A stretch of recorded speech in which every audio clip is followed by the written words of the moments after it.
Hey, what's up guys, it's Lamar Devante, and I'm back with another Beyblade Burst Rise news video. So I'm a bit late to this one, I've been really busy, so sorry about that guys, but I'm going to go over everything for the new sets that we can expect, and it's going to be as in-depth of a breakdown as we can get right now, because we don't have product images, but it's still incredibly important information, so stick by and let's jump right into it. Now, starting with the Hypersphere Wave 2 case, the assortment is going to include 1 Sword Valtryek V5, 2 Joker J5, 2 Glyph Dragon D5, and 3 Venom Diabolos D5. So the Sword Valtryek V5 is most likely a reprint, though the rest of the Beyblades in here are completely new. Now, the original Takara Tomy name for Joker is Judgment Joker. We don't know the name of the layer base yet. It could still be Judgment for all we know, but they did change Slash Valtryek to Sword Valtryek, so let's see if it becomes Juggle Joker like the one Wikipedia page had claimed at one point. So we, for now, just have Joker J5. Now about the layer base, while there is the name to consider, I'm worrying about the function of it. Now, Wizard Fafnir and Geist Fafnir both didn't have rubber on their layers. And that's a huge concern, because the gimmick of them is to have rubber and to spin seal. Now, I have the feeling that because of that, they're not going to give rubber to the Judgment Beyblade. They are going to put painted plastic instead, and that is very disheartening, and I really think that's what they're going to do. So, that's all I can say for that. Let's wait for images. Now, the next starter in this case is going to be Glyph Dragon. Now, the original name is Grand Dragon. I don't know why they changed it. Kind of odd. And I don't think that there's going to be any changes to the mold outside of what's required for the Hypersphere line and how Hasbro is changing it in customizability from GT. And also, I want to mention the performance tip. Now we have a Charge 1 and a Charge 2, which comes on Ace Dragon and Rock Dragon, respectively. So I have the feeling this is going to have a Stamina version of Charge 3. It's interesting that Hasbro is doing that, and we don't have any images of a Charge 3, obviously. But that's what I think is going on, and yeah, this is probably going to be one of the nicest looking Rise Bays yet, because Grand Dragon looks great. Now, the final new Bay for this case is going to be Venom Diabolos D5, originally known as Venom Diabolos. And I don't understand the name change, because Diabolos sounds like Diablo, the Spanish word for devil, and then they're changing it to Diabolos. Just sounds like the word devil. You're not really changing it that much. But okay, Hasbro, do your thing. Now, parts-wise, the Diabolos chip is not like the Diabolos chip, because they are changing it from an LR chip to fit on either left or right spin layer bases, which is great, to now having a right spin version and a left spin version, and this is going to include the right spin version. So looking at the Toys R Us Canada listing here, it says that it has a right spin GT chip on a right spin layer base. It's kind of confusing to me why they would have changed it from an LR to a left chip and a right chip, but I guess it's to force you to buy the Erase Diabolos as well, which I'm going to get into later in the video. But it's an interesting change by Hasbro, and I would have hoped they implemented an LR chip, because this is currently the only one we have in GT, and probably the only one we will ever get as well. So that is one major change they made, and also they are listing the stats here for the Beyblade, so if that interests you, there you go. Now, moving on to the second wave case assortment for the dual packs. So it's going to have 2 of the Rock Dragon D5 and Ogre 05 packs, which is probably a reprint, 3 of the Erase Diabolos D5 and Apollos A5, and 3 of the Dusk Balkesh and Artemis A5 packs. So again, 1 reprint, but 2 entirely new bays, and then 2 recolors along with that. Now, the first dual pack I'm going to take a look at is the one with Erase Diabolos G5. So, knowing that the Venom version only comes with a right spin chip, that means this one will come with a left spin only chip, which is something I went over previously. But there is something I missed, which is talking about the performance tip.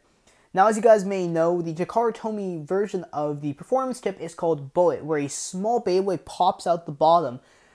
And I don't think Hasbro is going to keep this really cool gimmick, because they've made all these drivers hyperspherical now, and it's going to be almost impossible to incorporate a mini spinning Beyblade coming out the bottom because of how bulky and just completely spherical they're shaped. So that's something to consider, that it's not going to have the proper gimmick.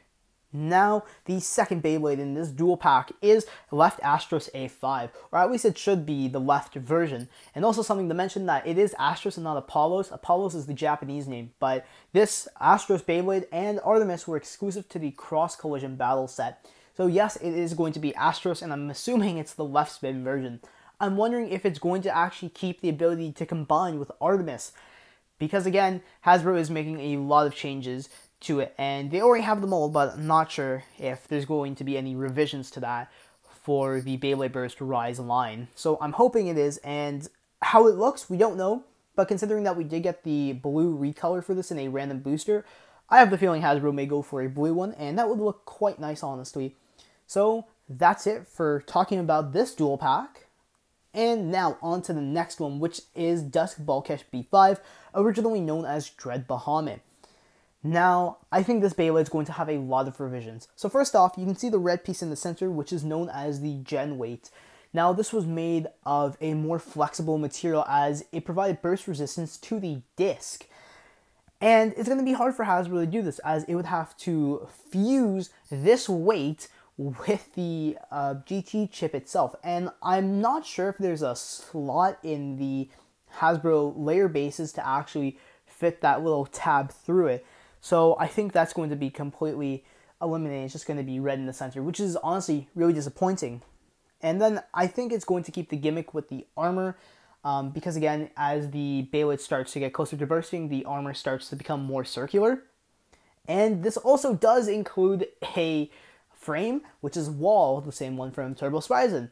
And I don't think that's going to be included either because, again, it's not like they want to include all these extra pieces. If you remember in Turbo, Spiral Treptune didn't get a frame. Crash Roctivore didn't get a frame. So I don't think they're going to do that either. And definitely no metal ball in the tip because that's going to be too expensive.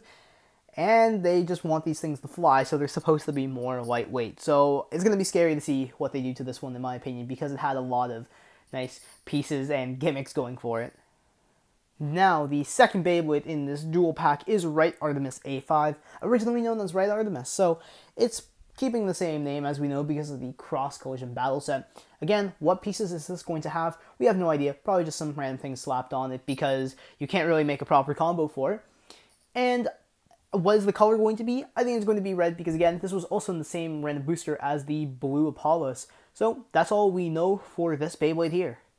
Now, going into the Wave 2 singles, we're getting one Night K5, probably a reprint of the teal one from the first wave of Hypersphere, then a Luinor L5. Now, that's a surprise to me, and I'm going to get into that in just a moment because I'm going to focus on Luinor. And finally, Marigna M5. This is a surprise to me, and this originally came in the Fafnir F4 dual pack from Beyblade Burst Turbo, and it's good in performance in comparison to other Hasbro Beyblades as far as I know. But also, it's a really good looking Beyblade too, so I'm excited to see this one. But now, let's get into a look of Luinor. Now, here we are. It was originally known as Zwei Longinus, but now we don't know the name of the layer base just yet, so it's just Luinor L5, though I have the feeling Hasbro would make a name change from Zwei to maybe something a bit more simple for kids to understand. And about the layer base itself, is this going to include metal? That's something I wonder, but considering that Wizard doesn't have rubber and Luinor L4 didn't have metal on it, despite that being the gimmick of it, I don't think they're going to keep it. And also, these Beyblades need to be lightweight so they can move really fast in the Hypersphere Stadium. So I really don't think it will include the metal. Disc-wise, I also don't think they're going to include the plastic on it. If we look at Hurricane or Sting, that was removed. So the Drake disc is probably not going to have the plastic either, and the performance tip is definitely not going to be a dash version, because it's been confirmed that Hasbro is not going to be doing that. But overall, it's going to be interesting to see how this performs without the metal. Well, that's all for this video. This is everything we know about Wave 2 Hypersphere so far, and I gave my opinions on what I think is going to happen. So I'm really hoping that they do start including more rubber and metal on these Beyblades, but it seems kind of doubtful considering what they originally had started off doing and what they previously had done in Turbo as well. But here's hoping for the best.